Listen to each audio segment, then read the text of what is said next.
guys, welcome back to episode 8. We decided to cut this conversation into 2 parts so that you don't miss out on the insights in this conversation. The woman still knows her place in her home. Yeah, you are doing all that, you are achieving so much, but you have not left or forgotten your position in a home. Because at the end of it all, Wangari, can I tell you, I do all that, but home is home. Home. You still want to come back home to your children, to whatever home is for you, because not everyone really actually is married and all. Whatever home is for you, to your parents, if you're still with your parents, to the children God has given us. You do not want to get lost in all that. So that's how I see it. You do so much, you work so hard, you bring so much, income, you're empowered. But at the end of yourself, you do not lose what is important. And for other people, it's their social capital. You're able to do that, but maintain your friendship. I've listened to a few shows you've done here, and we're talking about women not losing friendships, and they're able to still maintain their social capital as they do all this. I believe, I'm a strong believer, you can still do that. And if you know who you are, you will not get lost in the wealth, in the positions, in the career, at the expense of your family and the social part of it. It's very, very important. And also, just for me to add, health. If I come to this show and I don't mention that, I think it will be a disservice. Because one's health is your greatest wealth and also your greatest source of strength. Can you imagine you can have so much, but without your health, you don't have anything. And WHO, I like to say this, does not define health as the absence of disease, but it defines health as the complete well-being. And not just physically, mentally, socially, and I want to add even spiritually. That well-being, I think that's a woman's greatest wealth, I would say. And that would go a long way in defining and helping her navigate the other aspects of her life. Interesting. You actually got me thinking, if only men and women read their Bibles, intentionally, then I think the challenges we wouldn't have to go through. Because it got me thinking, we have had incidences where you find a woman has built her career, they get married, and the man is like, no, I don't want you to work anymore, I want you to stay at home. So maybe you could tell us, what are the things that a woman should consider in the event of such a thing before making their decision? In the event of? Your husband is asking you now, Daktari, Mwalimu, we don't want you to do that anymore. We want you to stay at home and build a home for us. I see. I've had it said, and I think, just to go back a little bit, one of the most important decisions Wangari will ever make in this life, and for everyone, other than maybe of course God and faith, is the person you marry. The person you marry can make or break you. Very true. Whether you know it or not. I think marriage or the person you settle with in life is a very, very important decision. So perhaps for those who are not already there, I really want to ask them to carefully and prayerfully. Yes, prayerfully actually. Yes. Prayerfully, do that before you make that decision. Because have you seen women who already knew everything, they knew who they are, they were thriving, and they get married, you look at them and you wonder, what happened? They lose their spark. Exactly. The joy they used to have, their life. And sometimes that's when you find, perhaps in a situation where then that marriage ends, you find a woman is still, I have to start from scratch. Because I was like this, the man came, defined or changed who I was in one way or another, and when they are gone, I have to start from scratch. Great. Starting from scratch. What do you think about women having something of their own? Can be financially, like, yeah, what do you think about a woman owning? Yeah. My reference, so that I'm not misquoted, Proverbs 31. Again, that for me is my blueprint. It is possible. It is possible. You've not had anywhere, at least from that reference, where you had, there was a joint business or this. It's all the woman was doing. The woman had a vineyard. The woman was bringing merchant ships, was in the import-export business. She was already doing that. Yeah. There is nothing wrong. But the question is, when you have all that, does it change who you are? Does it change how you view people, including your husband? Yeah. So I guess having a perspective and not allowing these things, material wealth, intellectual wealth, there's intellectual wealth, not allowing all that to change how you view the people around you, not just your husband, but the people around you. I think it's wisdom. I like, and I would just say perhaps verse 26 of that scripture, Proverbs 31, it's because I have internalized it a lot, that's how I know it. It says, out of her mouth comes wisdom. Do you know wisdom is everything? Yeah. Wisdom is the most important thing. And out of her mouth or her tongue is the law of kindness. So in as much as you have achieved so much, kindness and wisdom comes from you. I think for me, even in life, that is how I'd want people to remember me. Not how many degrees I wore, and there are many ones. Not how many, or not how much of an intellect or all that, the careers, the hats I wore and the places I went. If I don't remind you of kindness, if I don't remind you of the wisdom which then I haven't helped you. And that's what I want women to be empowered to be and do. Yeah. Wow. Read your Bible. One thing I'm coming out with from this conversation is we need to read our Bibles, because I think most women are losing themselves because they don't know what the Bible even talks about, whom you should be as a woman. Who they are as women. Exactly. That's very, very true. Maybe I could ask, I don't think this is something like you genuinely know, but what you think maybe. At what point do you think women lose themselves? Okay. That's a good question. And how do you identify that, hey, I think I'm losing myself? Yeah. What I think, first of all, as I answer that, do you realize we are human becomings? We are not, when you hear human beings, it makes it look static. But we are human becoming, meaning every day we are growing, we are learning. And in that, it changes a bit of how you think. You can perhaps acknowledge that how you would look at life 2, 3, 5 years ago has changed. And it is okay. We are not static. So what I think, what happens, and when that happens, is in terms of transitions, or when life throws you something that you didn't expect. I think that's the first place I find women losing themselves. And that is something that even me as I introspect, I'm like, that shouldn't really happen if we already know who we are and we are not allowing these things to define us. Because you can imagine if, for example, a woman somewhere was married, and the minute they lose themselves, their worth was in being Mrs. So-and-so, Mama so-and-so. When that thing is taken out of their life, they are totally aloof. They don't know who they are, because they had allowed that place they are in life to define who they are. So that's when I see a lot of women losing themselves, when we allow other aspects of our life, positions, to define who we are. We forget who, we are originally, and then we allow the situations of life to define who we are. And when they are taken away from us, then we don't know who we are. Another thing is when women listen to other voices.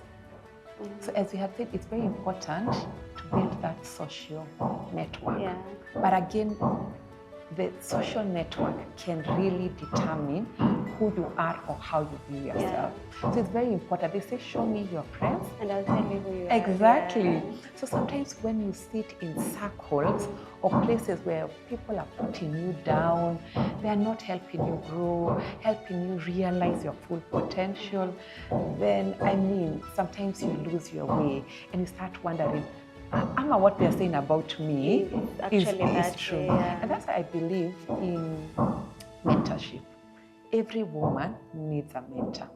You need somebody who has perhaps been where you are, number one, or even is seeing you beyond your current situation and circumstances.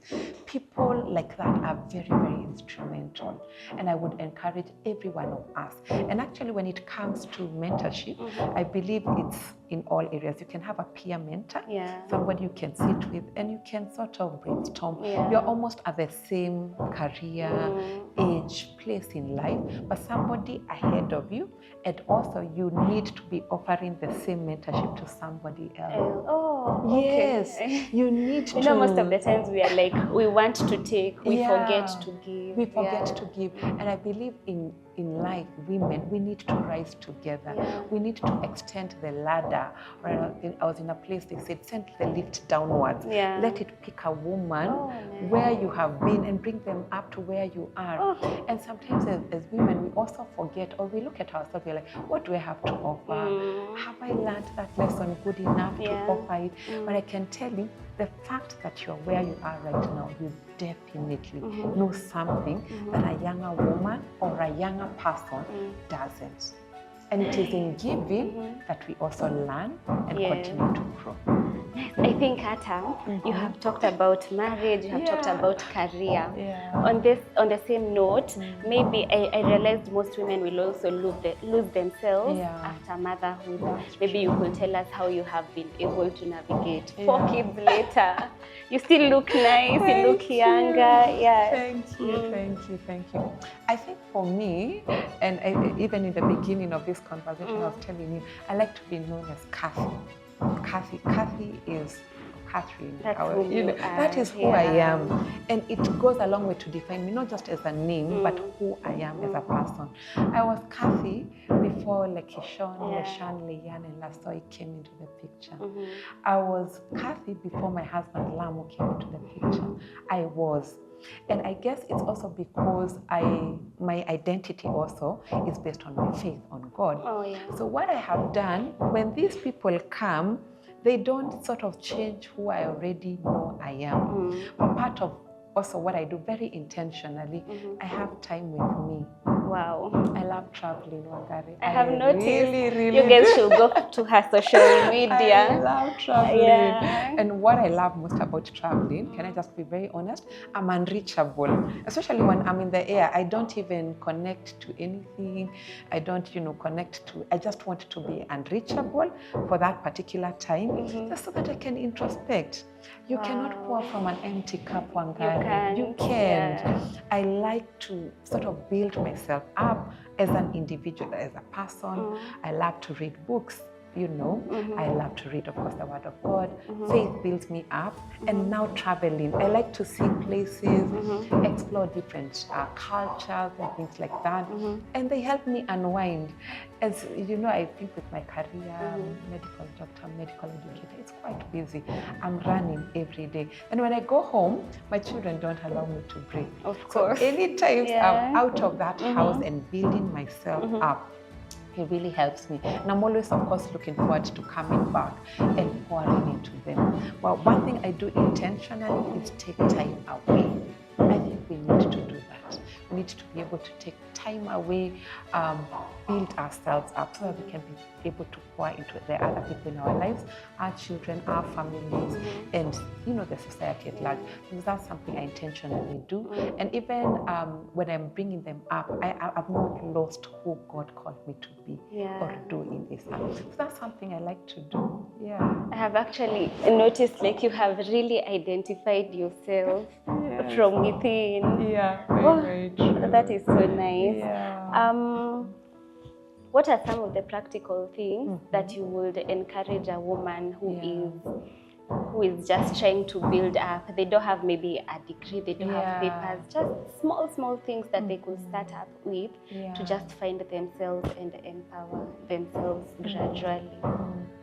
One, just perhaps drawing and make it very practical. I like you brought it to a very practical aspect. One, as I said, have your goals, strategies, intentions, your purpose written down.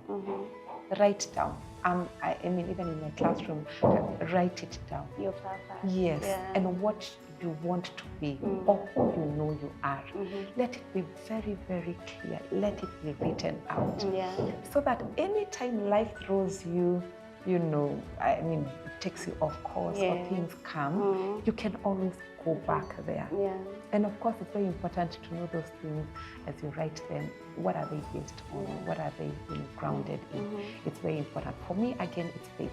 But it's very important for somebody to articulate. What are your goals? What do you want to do? What do you want to be? Who are you?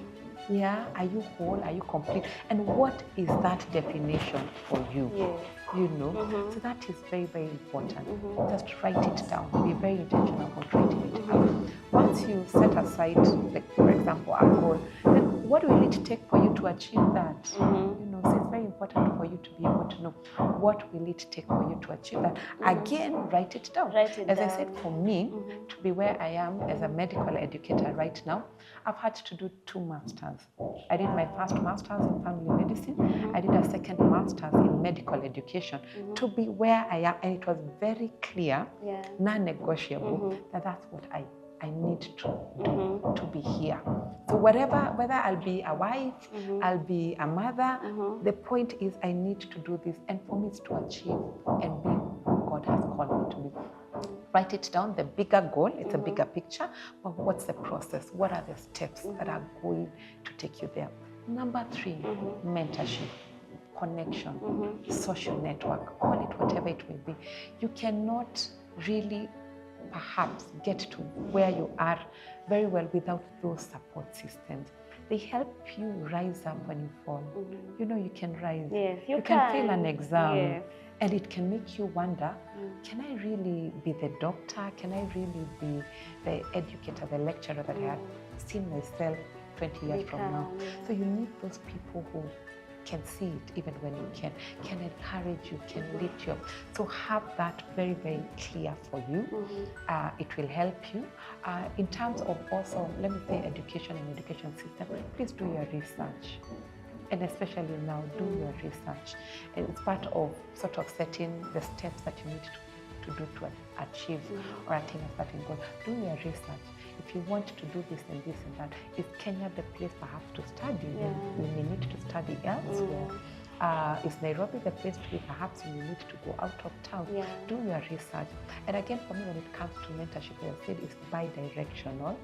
Ask those people that you know you look up to, what has it taken for them to be in that place. It may not define your path explicitly, like it will be like that. It can be similar. Exactly. But it will give you an idea that for that person to be where they are right now, you know, they've had to take some steps. Like, for example, I tell somebody, for me to be where I am, I perhaps have to be in school for about 12 plus years. Medical school. This is medical school. So when I hear young people want to be a doctor, that's okay. But the cost of being a doctor right now has been taken me 12 years, and I'm still counting because I've not finished my education. So have that very, very explicit, write it down. And also it's very important to consider the cost. Cost, I mean finances. Please do not allow that to limit you. I need to give a very interesting story, perhaps even as we draw to a close. When I got to know the world out there, the first time abroad for me was in South Africa.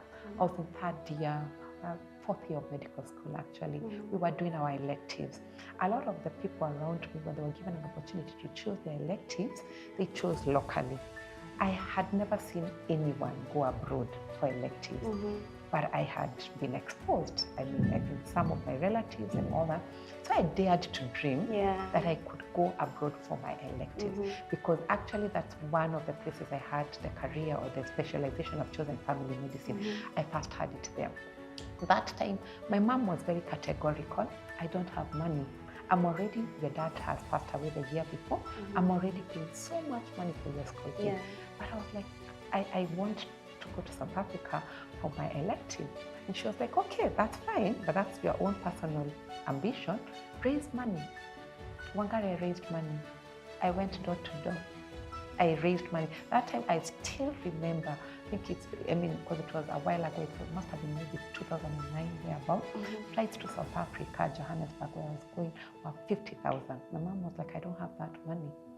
I went to my aunties, I went to my lecturers, I went 5,000, 1,000, and it got, because my mom said, if you get airfare, I'll take care of every rest. Wow. That's exactly what happened. You know, sometimes, let me cut you short, because sometimes we see people have achieved many things and we think it was just a walk in the park. Wow. No. I didn't know that side of it. Yeah. I think when my mom saw I have 50,000, I think it was very easy for her to do that. And when I was talking even about research, there are opportunities for scholarship. Even in my own institution, Aga Khan University, we offer so many scholarships. People hear the name Aga Khan University and it freaks them out. I can't study there because I don't have the money. You already go to the prospectus or to the website, you see how much money it would take. But you forget there are other opportunities. And actually, there are people willing to sponsor people to do that. There are so many of my students, right now being sponsored. Wow. So you just need to dare to dream. It's important to understand the financial, what it would take financially for you to do that, but do not let that to deter you. Do not. Keep dreaming. You have written it down. You have prayed. You have faith that it's possible. That's all that it takes. Wow. Wow. One thing that has stood out about you the entire time we've been talking is that you're so grounded on everything. Anything you want, you will get. So I would want to know, I would want to actually to ask you, what's one thing you think women should not compromise on? You said one thing, I will give you you one or could two. give several. For me, one is faith. Faith. And I hope in all my grounding, the most crucial one is faith. And I like to say, because I understand we're speaking to a very wide audience, whatever faith means to you, remain grounded in it. For me, it's my unshakable truth. It is very, very important. And I think the other place we were talking about, especially in marriage, so one of the things I had to look at is I needed to get married to somebody of like-minded faith. For me, that was a non-negotiable because some things we can only solve in the background of faith. So for me, faith is very, very important to have, whatever that means for you. For me, it's Jesus Christ. That's my faith. That's my very strong belief system. But the other thing is what we call a value system. Value system. For some people is, I could even give basic, you don't lie. You don't compromise on truth, whatever the case. Even if it means losing a position, another one will come. If it means I bribe or I take a shortcut to achieve that, I don't want it. It wasn't meant for me. So you have a value system. I don't tell you lies. I am honest, integrity. And can I tell you, some of those things we even consider soft skills are core skills. They're actually the ones that will take you to places where sometimes even your career may not be able to open doors for you. There's some people who have lost positions just because of integrity, because of honesty. So I do have that set of belief system, value system. We cannot negotiate on that. Cheating, lies, shortcuts, things like that. So a woman should have that. And I keep saying, please write them down. Let them be very explicit to you so that even other people coming to your space know that. I'm also able to choose places that I go, perhaps in terms of schooling, based on that value system.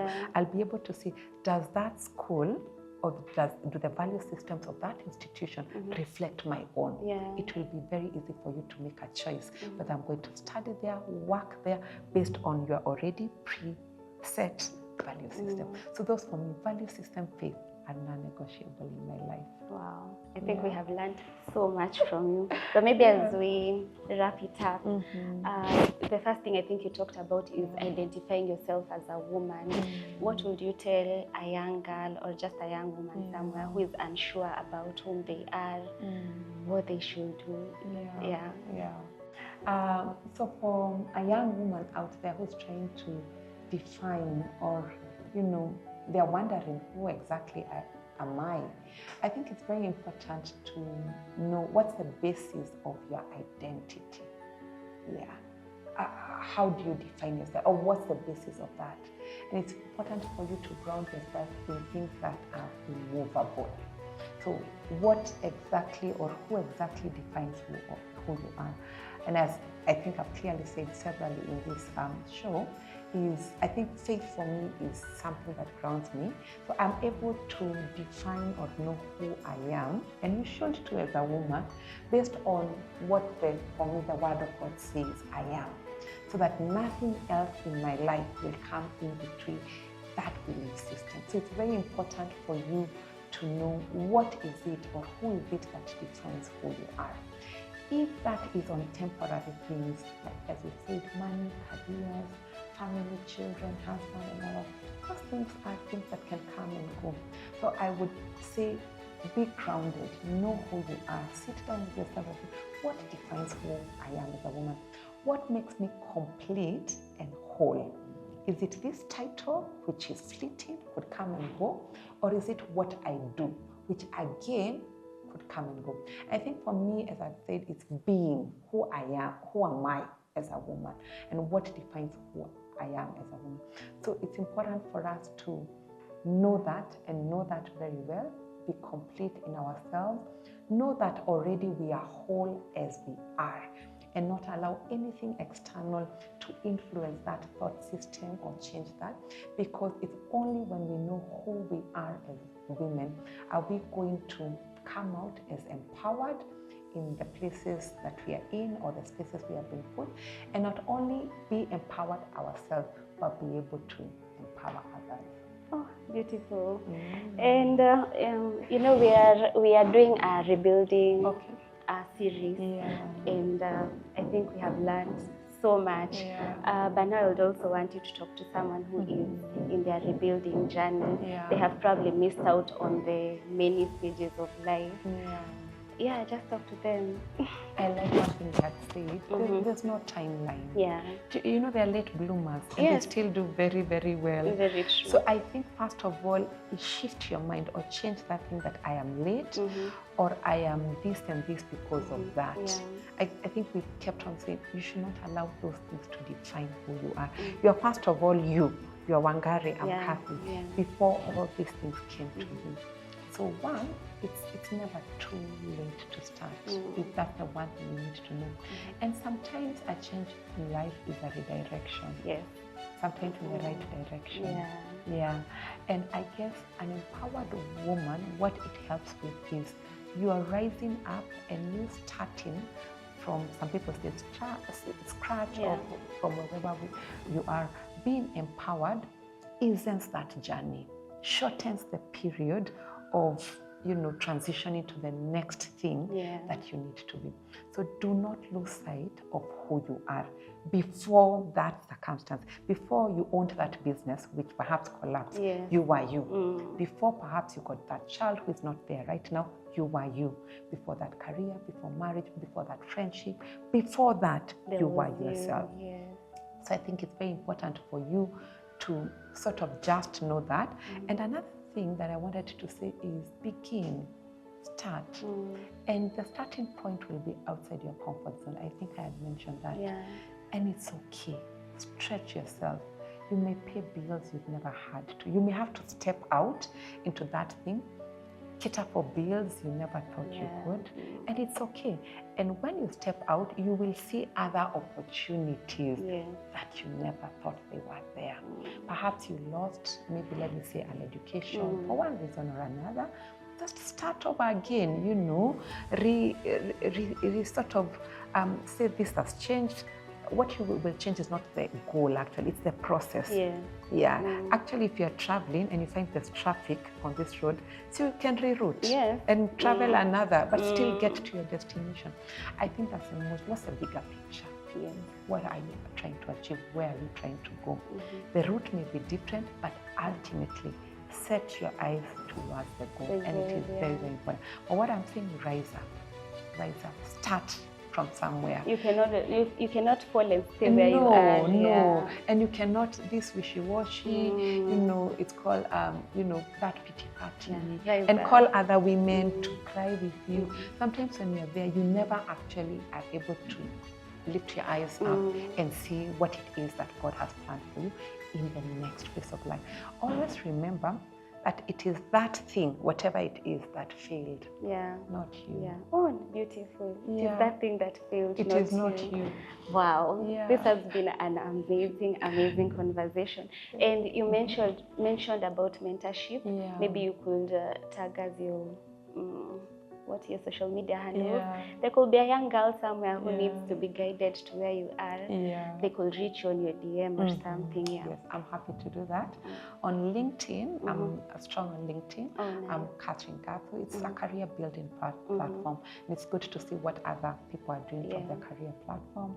So I'm Catherine Gatho. Those are my official names. If you come to other Catherine Gatho. Yeah. But on social media, mainly on Instagram, I'm Kathy Lamo. Lamo is my husband.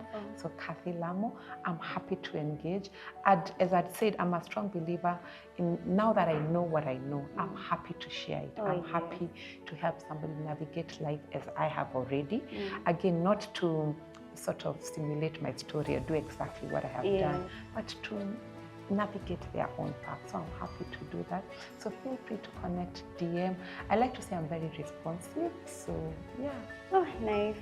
Thank you for sharing your experience with us. I think this is one of the conversations that I have learned so much, reflected so much. And I can't wait for guys to watch this episode because I think, especially younger girls, they will get to learn so much. So guys, thank you for watching our episode today. Remember to subscribe, like, comment, reach out to us if you have a story that you want to share to maybe encourage someone who is in their rebuilding journey. And see you on our next episode. Bye.